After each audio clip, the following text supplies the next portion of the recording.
నమస్తే, welcome to yes news. ముందుగా headlines. Chandrababu చూడాలన్న కామధేనువు లంక పెద్దాయన వైరల్ అయిన వీడియోకు సీఎం చంద్రబాబు స్పందన.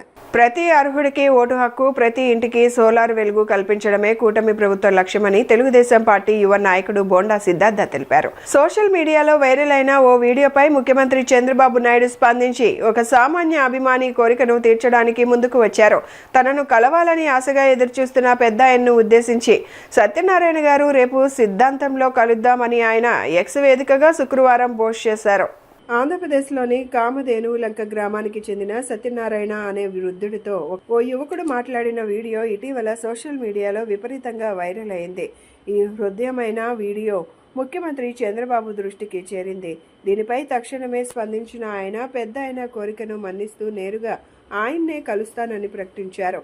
సిద్ధాంతంలో తన పర్యటన సందర్భంగా సత్యనారాయణ గారిని కలవనున్నట్లు ఆయన చేసిన ట్వీట్ ఇప్పుడు అందరి ప్రశంసలు అందుకుంటుంది. ఒక సామాన్యుడి కోరికకు ముఖ్యమంత్రి ఇంత త్వరగా స్పందించడంపై నెటిజన్లు హర్షం వ్యక్తం చేస్తున్నారు. ప్రతి అర్హుడికి ఓటు హక్కు, ప్రతి ఇంటికి సోలార్ వెలుగు కల్పించడమే కూటమి ప్రభుత్వ లక్ష్యమని తెలుగుదేశం పార్టీ యువ నాయకుడు బోండా సిద్ధార్థ తెలిపారు. ఓటు హక్కు పరిరక్షణతో పాటు విద్యుత్ ఆదా దిశగా అడుగులు వేయాలని టీడీపీ శ్రేణులకు ఆయన సూచించారు. సెంట్రల్ నియోజకవర్గం 33వ డివిజన్ సత్యనారాయణపురంలోని తెలుగుదేశం పార్టీ కార్యాలయంలో ఆదివారం క్లస్టర్ ఇన్ఛార్జీలు, డివిజన్ కమిటీలు, బూత్ లెవెల్ ఏజెంట్లతో విస్తృత స్థాయి సమావేశం నిర్వహించారు. ప్రభుత్వ విప్, సెంట్రల్ నియోజకవర్గ ఎమ్మెల్యే బోండా ఉమామహేశ్వరరావు ఆదేశాల మేరకు జరిగిన ఈ సమావేశంలో తెలుగుదేశం పార్టీ యువ నాయకులు బోండా సిద్ధార్థ, సెంట్రల్ నియోజకవర్గ కోఆర్డినేటర్ నవనీతం సాంబశివరావు, ఎమ్మెల్యే కార్యాలయ కార్యదర్శి గంటా కృష్ణమోహన్ పాల్గొని పార్టీ శ్రేణులకు కీలక దిశా నిర్దేశం చేశారు. ఈ సందర్భంగా బోండా సిద్ధార్థ మాట్లాడుతూ ఎన్నికల సంఘం చేపట్టిన ప్రత్యేక ఓటరు జాబితా సవరణ కార్యక్రమం దేశ ప్రజాస్వామ్య వ్యవస్థను మరింత బలోపేతం చేసే చారిత్రాత్మక ప్రక్రియ అని పేర్కొన్నారు. అర్హత కలిగిన ప్రతి ఒక్కరూ ఓటరుగా నమోదు కావడం, అనర్హుల పేర్లు తొలగించడం, ప్రతి ఓటు విలువను కాపాడడం ప్రతి కార్యకర్త బాధ్యత అని స్పష్టం చేశారు. ఎన్నికలు ఒకప్పటిలాగా అనేది వేగంగా మారిపోతున్నాయి. ఎన్నికల ప్రక్రియ కానీ లేకపోతే రిఫైన్ చేసి ఫిల్టర్ చేసి కొత్త ఓటర్ జాబితాను తీసుకొచ్చాం. ఇప్పుడు ఒక్క ఆంధ్రప్రదేశ్ రాష్ట్రంలోనే కాకొచ్చింది. దానివల్ల ఈ దొంగ ఓట్లు, డబుల్ ఓటింగ్ అనేది పెరిగిపోవటం, అసలు కరెక్ట్గా నిజాయితీగా వేసేటువంటి ఒక ఓటరు కూడా ఆ ఓటు హక్కుకు ఉన్నటువంటి దీన్ని కోల్పోతున్నాడు. అందుకనే ఈసారి కేంద్ర ప్రభుత్వం అన్ని రాష్ట్రాల్లో కూడా పూర్తి స్థాయిలో మనం దీన్ని గ్రౌండ్ లెవెల్ నుంచి రాష్ట్ర స్థాయి వరకు ప్రతి రాష్ట్రంలో కూడా ఏర్పాటు చేయాలని చెప్పి ఒక నిర్ణయం తీసుకుంది. అందులో భాగంగా ఆంధ్రప్రదేశ్లో మరీ ముఖ్యంగా ఉన్నటువంటి మనకు 175 నియోజకవర్గాల్లో కూడా ప్రతి చోట బూత్ లెవెల్ ఏజెంట్ ఎవరైతే మనకి ఒక ఎన్నికలకి ఒక కీలకమైన వ్యక్తిగా మనం చూస్తామో వాళ్ళు ప్రతి ఇంటికి కూడా వెళ్ళి అసలు ఆ ఇంట్లో ఉన్న వ్యక్తి ఆ ఓటు ఎక్కడుంది అనేది వెరిఫై చేసుకొని, లేకపోతే ఫామ్ 7, 6, 8 ఎమ్యూనరేషన్ ఫాము ఇలాగ 4 ఫామ్స్ ఉంటాయి. వీటిని యూజ్ చేసుకొని మనం మోడిఫికేషన్ ఉన్నా లేకపోతే కొత్త ఓటు ఏదైనా నమోదు చేయాలన్నా ఓటుని ఏదైనా ఎలక్షన్ ఆఫీసర్గా నేను చేశాను. అలా చేసినప్పుడు దాదాపు ఎన్నికల టైంలో నెల 2 నెలలు వరకు కూడా మా ఓటు లేదండి, మా ఓటు ఎక్కడో మా ఊర్లో ఉంది, అది ట్రాన్స్ఫర్ చేయాలి, లేకపోతే మా ఓటు ఆన్లైన్లో కనిపించట్లా, లిస్ట్లో రాలేదు అని చెప్పి రకరకాలైనటువంటి కంప్లైంట్స్ నా దగ్గరికి నేరుగా వచ్చాయి. ఎప్పుడో లాస్ట్ మినిట్ వాళ్ళకి ఎన్నికల వరకు ఆగి మనం ఇబ్బంది పడటం కన్నా మన బూత్లో మన మెజారిటీ చూపించాలి, లేకపోతే మన బూత్లో మన సానుభూతి పరులు అనుకున్న వాళ్ళ ఓటు అసలు ఉందా లేదా, లేకపోతే జాయిన్ చేయించడం, ఇవన్నీ కూడా చూడాలి అని అంటే ఇటువంటి కార్యక్రమాలు ఏదైతే స్పెషల్ ఇంటెన్సివ్ రివిజన్ అనే ప్రోగ్రామ్స్ని మనం యూటిలైజ్ చేసుకుని ఈ నెల రోజుల పాటు కూడా బిఎల్ఓ సహకారంతో మనం ప్రతి ఇంటికి కూడా వెళ్ళి అసలు ఏముంది, కరెక్ట్గా ఉన్నాయా లేదా, డేటా అనేది ఉందా, కొత్తగా ఎవరిని ఇంట్లోకి వచ్చారా, లేకపోతే వేరే వాళ్ళు ఎవరు వెళ్ళిపోయారా, ఎవరన్నా ఇంట్లో ఉండేవాళ్ళు అనుకోకుండా ఏదన్నా చనిపోయారా, ఇలా రకరకాల కారణాలతో ఉన్న వాళ్ళందరినీ కూడా మనం ఫిల్టర్ చేసుకొని ఒక మాస్టర్ లిస్ట్ అనేది మనం పెట్టుకోవాలి. అది ఎప్పటికప్పుడు మెయింటైన్ చేస్తే మనకి ఎన్నికల సమయానికి కరెక్ట్ లిస్టు, కరెక్ట్ కాపీ మన ఉమాగారు అడిగినా, లేకపోతే మీరు ఏదన్నా వేరే వాళ్ళకి చూపించాలన్నా, పలానా బూతులో పలానా కోటేశ్వరరావు ఉన్నాడన్నా మీకు ఒక వెంటనే ఒక అవగాహన వచ్చేయాలి. మీకు ఆ రేంజ్లో ఆ లెవెల్లో మీ యొక్క పని బూత్ లెవెల్ ఏజెంట్గా మీరు పూర్తి స్థాయిలో చేయాల్సిన అవసరం ఉంది. నెంబర్ 1. రెండో విషయం ఏంటి అని అంటే, మనకి ఎన్నికల సమయంలో ఎంతో మంది వస్తారు మన దగ్గరికి. సార్ నా పేరు తప్పుపడింది, మా వయసు తప్పుపడింది, లేకపోతే నా ఓటు చూపించట్లేదు, ఇలా రకరకాల కంప్లైంట్స్ వచ్చిన వాళ్ళందరికీ కూడా ఇప్పటి నుంచే మీరు వెళ్ళండి వాళ్ళ దగ్గరికి. ఒకసారి ఎలాగో బిఎల్ఓ వెళ్తారు, ఇప్పుడు వాళ్ళతో పాటు మీరు కూడా ఒకసారి మానిటర్ చేసి పైనుంచి ఏం జరుగుతుంది, అసలు రిపోర్ట్ ఎలా ఉంది, గత ఎన్నికలకి ఇప్పటికీ లిస్ట్ మారిందా లేకపోతే అలాగే ఉందా అనేది ఒకసారి మీరు వాళ్ళతో పక్కనే కూర్చొని ఆ లిస్ట్ ఎప్పటికప్పుడు బిఎల్ఓ రోజు ఇంటింటికి తిరగాల్సిందే. బిఎల్ఓ అన్న కంపల్సరీ బూత్ లెవెల్ ఆఫీసర్ అయిన వాళ్ళు ప్రభుత్వం చెప్పినటువంటి పరిస్థితిగా ఆ యాప్ను కూడా మీరు అందరూ కూడా యూటిలైజ్ చేయాలి. ఎందుకనంటే ఇప్పుడు ఉన్న రోజుల్లో మన సొంత యాప్ కాబట్టి మనం దాంట్లో ఏది పెట్టినా కంపల్సరీగా మీరు ఇప్పటి నుంచి పెట్టడం మొదలు పెడితే 5 సంవత్సరాల వరకు ఆ డేటా అనేది అలాగే ఉంటుంది. మీరు ఎవరికి చూపించాలన్నా, మీ పని మీరు ఏదో తెలుసుకోవాలన్నా సరే కంపల్సరీగా మైటీడీపీ యాప్లో మీరు చూపించుకోవచ్చు. సో అదొకటి కూడా మైటీడీపీ యాప్ని కూడా మీరు అందరూ కూడా దృష్టిలో పెట్టుకోవాలి కంపల్సరీగా. నెంబర్ 3 ఏంటి అని అంటే, మనకు దాదాపు 21 డివిజన్స్ ఉన్నాయి. ఇప్పుడు మీ యొక్క 33 డివిజన్ తీసుకుంటే సత్యనారాయణపురం అనేది చాలామంది ఎడ్యుకేటెడ్ పీపుల్ ఉన్నటువంటి ఏరియా. చాలామందికి మనం 1-2 సార్లు 10 సార్లు చెప్పాల్సిన అవసరం లేదు. ఒకసారి ఒకరికి చెప్తే 2 సార్లు చెప్తే మహా అయితే వాళ్ళకి అర్థమైపోద్ది అసలు ఏంటి సర్రన్ ఏంటి, ఎందుకు ఇప్పుడు ఇంత ఇంపార్టెంట్గా మనం ఈ ప్రోగ్రామ్ టేకప్ చేసాం అనేది వాళ్ళకి ఈజీగా అర్థమైపోతుంది. ఎందుకంటే మనం చూసాం, ఇందాక అందరూ కూడా చెప్పారు, పక్క రాష్ట్రంలో ఉన్నటువంటి పరిస్థితులు దాదాపు 80 లక్షల దొంగ ఓట్లు మనం తొలగించి ఆ రాష్ట్రంలో ఒక మాస్టర్ లిస్ట్ బేస్డ్గా ఎన్నికలకు వెళ్తే 10 సంవత్సరాల నుంచి ఒక ప్రభుత్వం ఉంటే దాన్ని ఈరోజు ప్రజలందరూ కూడా తిరస్కరించి మా కాళ్ళు కాదు మా ఓటు అనేది మేము వేసింది వీళ్ళకి అని చెప్పి బీజేపీకి మనం చూసాం. ఇది ఒక ఎగ్జాంపుల్. ఇవన్నీ కూడా మనం చాలా దగ్గరగా చూడాల్సిన విషయం. ఎందుకంటే రేపు అలాంటి పరిస్థితి మన రాష్ట్రంలో కూడా రావచ్చు, మన నియోజకవర్గంలో కూడా రావచ్చు. అందుకని మనం ఎంతో అప్రమత్తంగా ఉండి ముఖ్యంగా కొత్త ఓటర్ని జాయిన్ చేయాల్సిన అవసరం మీ అందరి మీద ఉంది. అది చాలా ముఖ్యమైనది. 18 సంవత్సరాలని నేను ప్రతి ఒక్కరిని కూడా ఓటు హక్కు వినియోగించుకుంటున్నారు. ఇప్పుడు మన తమిళనాడులో చూసాం, ఆ రాష్ట్ర ముఖ్యమంత్రి విజయ్ గారు కేవలం 2 సంవత్సరాల ముందు పార్టీ పెట్టి ఎలాగైనా అంత వేగంగా ముఖ్యమంత్రి అయ్యారు? కేవలం ఆయనకి 18 సంవత్సరాల నిండి ఓటర్లు, అంటే 18 ఇయర్స్ నుంచి 27-30 ఇయర్స్ లోపు ఉండే ఓటర్లే ఆయనకి అధికంగా వేయటం వల్ల ఆయన ఆ స్థాయిలో ప్రతి నియోజకవర్గంలో కూడా ప్రభావితం చూపించగలిగారు. మానసిక ప్రశాంతతకు నిలయాలైన దేవాలయాలకు మనస్సును ప్రశాంతపరిచే యోగ ధ్యానానికి మధ్య అవినాభావ సంబంధం ఉందని ఆలయ ధర్మకర్తల మండలి చైర్మన్ బొర్రా రాధాకృష్ణ అన్నారు. ఈ నెల జూన్ 21 అంతర్జాతీయ యోగా దినోత్సవం వరకు ప్రతిరోజు ఉదయం నిత్యం దేవాలయంలో జరిగే ఉచిత యోగా కార్యక్రమంలో స్థానికులు భక్తులు పెద్ద సంఖ్యలో పాల్గొని దీనిని విజయవంతం చేయాలని చైర్మన్ కోరారు. ఆంధ్రప్రదేశ్ దేవాదాయ శాఖ కమిషనర్ కె రామచంద్ర మోహన్ వారి ఉత్తర్వుల ప్రకారం ఇంద్రకీలాద్రి శ్రీ దుర్గా మల్లేశ్వర స్వామివారి దేవస్థానంలో ఈరోజు ఉదయం యోగాంధ్ర ప్రత్యేక యోగా శిక్షణ కార్యక్రమం అత్యంత వైభవంగా ప్రారంభమైంది. ఇంద్రకీలాద్రి మహామండపం 6వ అంతస్తులో ఉదయం 7 గంటల నుండి 8 గంటల వరకు ఈ కార్యక్రమం నిర్వహించబడింది. మొదటి రోజు దేవస్థానం సిబ్బంది, అర్చకులు మరియు పెద్ద సంఖ్యలో విచ్చేసిన భక్తులకు ఆయన యోగాసనాలు, ప్రాణాయామం మరియు ధ్యానంపై సరైన అవగాహన కల్పిస్తూ శిక్షణనిచ్చారు. ఈ వినూత్న కార్యక్రమంలో ఆలయ ధర్మకర్తల మండలి చైర్మన్ బొర్రా రాధాకృష్ణ స్వయంగా పాల్గొని సిబ్బందితో కలిసి యోగాసనాలు వేశారు. ఈ సందర్భంగా చైర్మన్ మాట్లాడుతూ మానసిక ప్రశాంతతకు నిలయాలైన దేవాలయాలకు మనస్సును ప్రశాంతపరిచే యోగా ధ్యానానికి మధ్య అవినాభావ సంబంధం ఉందని ఆయన వివరించారు. ఈ నెల జూన్ 21 వరకు ప్రతిరోజు ఉదయం నిత్యం దేవాలయంలో జరిగే ఈ ఉచిత యోగా కార్యక్రమంలో స్థానికులు భక్తులు పెద్ద సంఖ్యలో పాల్గొని దీనిని విజయవంతం చేయాలని చైర్మన్ కోరారు.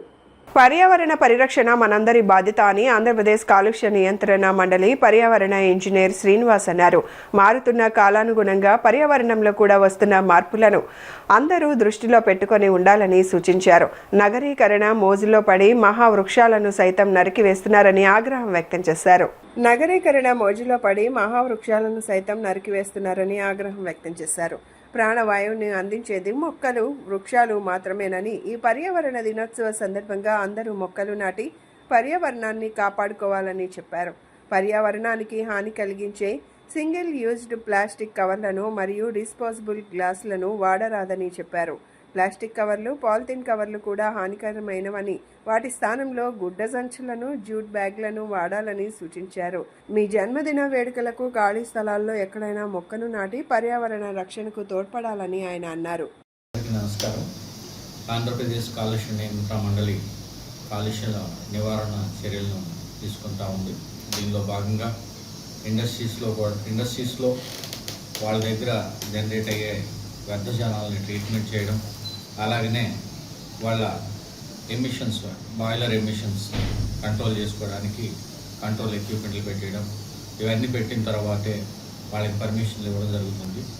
అలాగే ఒక్కొక్క ఇండస్ట్రీకి వాళ్ళకి సంబంధించి వాళ్ళు చేసే ప్రోడక్ట్కి సంబంధించి ఎన్విరాన్మెంటల్ స్టాండర్డ్స్ని నిర్దేశించడం జరుగుతుంది. వాళ్ళకి ఇచ్చే పర్మిషన్లో వాళ్ళు తీసుకోవాల్సిన చర్యలన్నింటినీ కూడా పొందుపరచడం జరుగుతుంది. ఈ విధంగా ఆ ఇండస్ట్రీస్ కాలుష్యాన్ని మనం నివారించడానికి చర్యలు తీసుకుంటున్నాము. అలాగనే విజయవాడలో కూడా కాలుష్యం ఏ స్థాయిలో ఉందనేది మానిటర్ చేయడానికి continuous ambient air quality stations 4 పెట్టడం జరిగింది. దీనిలో కంటిన్యూస్గా మాన్యువల్ ఇంటర్వెన్షన్ లేకుండా 13 పారామీటర్స్ని ప్రతి 15 నిమిషాలకి గాలిలో నుంచి శాంపిల్ తీసుకొని అనాలిసిస్ చేసి చేయడం జరుగుతుంది. దీనిలో ముఖ్యంగా మనకి పర్టిక్యులేట్ మ్యాటర్ అంటారు, దుమ్ము కణాలు మనకి ఇక్కడ విజయవాడలో కొద్దిగా అంటే నిర్దేశించిన దానికన్నా కొద్దిగా ఎక్కువగా ఉన్నాయి. వీటిని తగ్గించడం కోసం కూడా మనకి చెట్లు పెంచడం, అలాగనే వాటర్ స్ప్రింక్లింగ్ చేయించడం, తరచుగా రోడ్లను క్లీన్ చేయించడం అనే చర్యలు తీసుకుంటున్నాం. అది కూడా మనకి నిర్దేశించిన ప్రమాణాలకు తీసుకురావడానికి సంబంధించి చేస్తున్నటువంటి కార్యక్రమం. ఇంద్రకీలాద్రిపై వేంచేసి ఉన్న శ్రీ కనకదుర్గమ్మ సన్నిధి భక్త జనంతో కలకలలాడింది. ఆదివారంతో పాటు వేసవి సెలవులు కూడా తోడవడంతో దుర్గమ్మ దర్శనానికి భక్తులు పోటెత్తారు. క్యూ లైన్లు అన్ని భక్తులతో కిటకిటలాడాయి. భక్తుల రద్దీ దృష్ట్యా దేవస్థానం అధికారులు వారికి అసౌకర్యం కలగకుండా అన్ని ఏర్పాట్లు చేశారు. జగన్మాత దుర్గమ్మ కొలువు తీరిన ఇంద్రకీలాద్రి భక్తజన సంద్రంగా మారింది. ఆదివారంతో పాటు వేసవి సెలవులు కూడా కలిసి రావడంతో అమ్మవారి దర్శనానికి భక్తులు వెల్లువలా తరలివచ్చారు. క్యూ లైన్లన్నీ భక్తులతో నిండిపోయాయి. ఒక దశలో భక్తుల రద్దీ విపరీతంగా ఉండటంతో అంతరాలయ దర్శనాన్ని పూర్తిగా నిలిపివేశారు. సుదూర ప్రాంతాల నుంచి తరలివచ్చిన భక్తులు పావన కృష్ణానదిలో పుణ్య స్నానాలు ఆచరించి క్యూ మార్గాల ద్వారా ఇంద్రకీలాద్రికి తరలి వెళ్లారు. భక్తులకు తాగునీరు, మజ్జిగ పంపిణీ చేశారు. చిన్నపిల్లలకు పాలు అందజేశారు. దేవస్థాన ఈవో సీనా నాయక్, చైర్మన్ బొర్రా రాధాకృష్ణ ఆధ్వర్యంలో భక్తులకు అసౌకర్యం కలగకుండా అన్ని ఏర్పాట్లు చేశారు. భక్తులకు దర్శనమయ్యేలా చర్యలు చేపట్టారు. రాజకీయ పక్షాలు, ప్రభుత్వం నగరాల సామాజిక వర్గాన్ని నిర్లక్ష్యం చేస్తూ తగిన ప్రాధాన్యత ఇవ్వడం లేదని ఆంధ్రప్రదేశ్ నగరాలు సంఘం అధ్యక్షులు బాయన బాబ్జీ, మాజీ మేయర్ రాయన భాగ్యలక్ష్మి ఆవేదన వ్యక్తం చేశారు. 4 దశాబ్దాల క్రితం విజయవాడ నగరానికి నగరాల సామాజిక వర్గ నేతలే ఎమ్మెల్యేలుగా, చైర్మన్లుగా, పార్టీ అధ్యక్షులుగా నాయకత్వం వహించారని గుర్తు చేశారు. రానున్న రోజుల్లో అన్ని రాజకీయ పార్టీలు నగరాల సామాజిక వర్గానికి మంచి పదవులు కేటాయించాలని, దీనికోసం ఆంధ్రప్రదేశ్ నగరాల సంఘం తరపున బలమైన కార్యాచరణ రూపొందిస్తామని స్పష్టం చేశారు. విజయవాడ లెనిన్ సెంటర్లోని ఒక హోటల్ నందు ఆంధ్రప్రదేశ్ నగరాల సంఘం ఆధ్వర్యంలో ఆంధ్రప్రదేశ్ నగరాల సమాజ ఆత్మగౌరవ ఐక్యత అభ్యున్నతి మహా రౌండ్ టేబుల్ సమావేశం నిర్వహించారు. సంఘం రాష్ట్ర అధ్యక్షులు బాయన బాబ్జీ, ప్రధాన కార్యదర్శి పోతిన వెంకటేశ్వర స్వామి నేతృత్వంలో జరిగిన ఈ సమావేశంలో రాష్ట్రంలోని వివిధ జిల్లాలతో పాటు తెలంగాణకు చెందిన నగరాల సామాజిక వర్గ ప్రతినిధులు, ప్రముఖులు పెద్ద సంఖ్యలో పాల్గొన్నారు. ఈ సందర్భంగా నగరాల సామాజిక వర్గానికి జరుగుతున్న రాజకీయ, సామాజిక, ఆర్థిక అన్యాయాలపై కులాంకుషంగా చర్చించి భవిష్యత్తు కార్యాచరణకు సంబంధించిన పలు కీలక తీర్మానాలను ఆమోదించారు. అనంతరం ఏర్పాటు చేసిన విలేకరుల సమావేశంలో సంఘం కార్యదర్శి ఈది సూరిబాబు మాట్లాడుతూ 4 దశాబ్దాల క్రితం విజయవాడ నగరానికి నగరాల సామాజిక వర్గ నేతలే ఎమ్మెల్యేలుగా, చైర్మన్లుగా, పార్టీ అధ్యక్షులుగా నాయకత్వం వహించారని గుర్తు చేశారు. విజయవాడ మాజీ మేయర్ రాయన భాగ్యలక్ష్మి మాట్లాడుతూ కుల అభివృద్ధి, రాజకీయ ప్రాతినిధ్యం, సామాజిక ఆస్తుల రక్షణ, వ్యాపార రంగంలో పరస్పర సహకారం మరియు పిల్లల విద్యకు ఆర్థిక సహాయం అందించడం వంటి అంశాలపై ముఖ్య ఎజెండాతో ఈ సమావేశం జరిగిందన్నారు. ప్రాంతాల్లో మన ప్రాతినిధ్యం చాలా బలంగా ఉందని, ఇతర సామాజిక వర్గాలతో మనం మమేకమయ్యి కలిసి పనిచేస్తూ ఉన్నామని, మనకి ఉత్తరాంధ్ర తీర ప్రాంతంలో చాలా బలమైన పట్టుందని కూడా నగరాల సామాజిక వర్గంలోని చాలామంది నాయకులు తెలియజేశారు. అదేవిధంగా గ్రేటర్ విశాఖపట్నంలో కూడా మినీ ఎమ్మెల్యే ఎన్నికల్ని తలపించేటువంటి కార్పొరేషన్ ఎన్నికల్లో 80,000 పైచిలకు ఓట్లు ఉన్న దగ్గర కూడా మనం సునాయాసంగా నెగ్గామని, అందుకు వివిధ ప్రాంతాల్లో నగరాల సామాజిక వర్గ నాయకుల సంపూర్ణ మద్దతు సహకారమే అందుకు కారణమని కూడా చాలా స్పష్టంగా తెలియజేశారు. విద్య, వైద్యం, అదేవిధంగా ఎంఎస్ఎంఈ, వ్యాపార రంగం, అదేవిధంగా విదేశాల్లో స్థిరపడినటువంటి ప్రతి ఒక్కరు కూడా రాబోయే రోజుల్లో సామాజిక వర్గ భవిష్యత్తు కోసం బలంగా పనిచేయడంతో పాటుగా ఈరోజు మా విజయవాడ నగరంలోన నగరాల కుల సంఘం ఎవరైతే ఉన్నారో పెద్దలు, మా నగరాల కులస్తులు, మా సంఘం పెద్దలు, ప్రెసిడెంట్ గారు, సెక్రటరీ గారు, అలాగే జనరల్ సెక్రటరీ గారు అందరూ స్టేట్ వైడ్గా నాయకులందరూ ఈరోజు రావటం జరిగింది. అలాగే ఏదైతే వారి వారి రంగాల్లో పెద్దలు ఉన్నారో, అటు రాజకీయంగా కానీ, ఇటు వ్యాపారవేత్తలుగా కానీ, లేకపోతే ఉద్యోగస్తులు కానీ పెద్దలందరూ ఈరోజు ఈ కార్యక్రమానికి విచ్చేసి మా ప్రెసిడెంట్ గారు బాయన్ బాబ్జీ గారు, సెక్రటరీ గారు స్వామి గారు, అలాగే మా పెద్దలు అందరూ ఈరోజు ఈ కార్యక్రమాన్ని కండక్ట్ చేయటం జరిగింది. చాలా బాగా ఒక రౌండ్ టేబుల్ సమావేశం అని ఏర్పాటు చేయడం జరిగింది.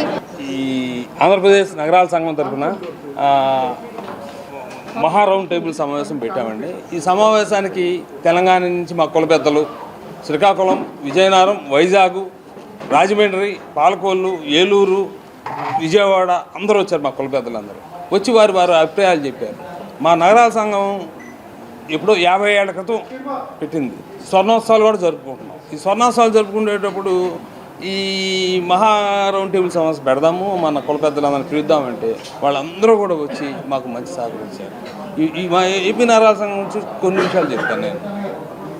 మేము ఓసీలుగా ఉండేవాళ్ళమే.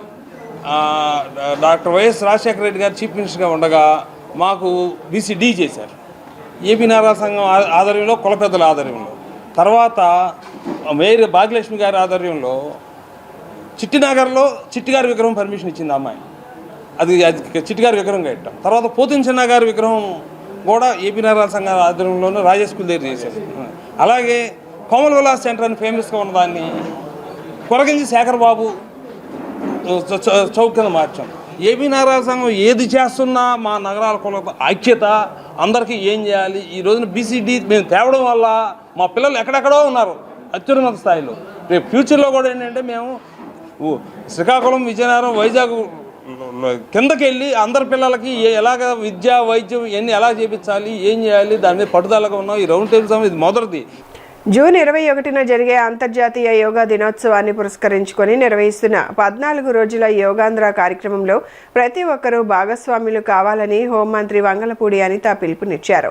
యోగా చేయడానికి ఖరీదైన పరికరాలు అవసరం లేదని, ఒక మ్యాట్ ఉంటే చాలని, పేద ధనిక తేడా లేకుండా అందరూ యోగా సాధన చేయవచ్చని చెప్పారు. ప్రస్తుతం చిన్నారుల నుంచి పెద్దల వరకు ఒత్తిడి, డిప్రెషన్, గుండె సంబంధిత సమస్యలు పెరుగుతున్నాయని, వాటిని నియంత్రించడంలో యోగా కీలక పాత్ర పోషిస్తుందని తెలిపారు. యోగాంధ్ర కార్యక్రమంలో రాష్ట్ర హోంమంత్రి వంగలపూడి అనిత పాల్గొని యోగా ప్రాధాన్యాన్ని వివరించారు. ప్రధానమంత్రి పిలుపు, ముఖ్యమంత్రి చంద్రబాబు నాయుడు ఆదేశాల మేరకు ప్రజలు తమ ఆరోగ్యాన్ని తామే కాపాడుకోవాలనే సంకల్పంతో పెద్ద ఎత్తున ఈ కార్యక్రమంలో పాల్గొనడం ఆనందదాయకమని ఆమె అన్నారు. జూన్ 21న జరిగే అంతర్జాతీయ యోగా దినోత్సవాన్ని పురస్కరించుకొని నిర్వహిస్తున్న 14 రోజుల యోగాంధ్ర కార్యక్రమంలో ప్రతి ఒక్కరూ భాగస్వాములు కావాలని పిలుపునిచ్చారు.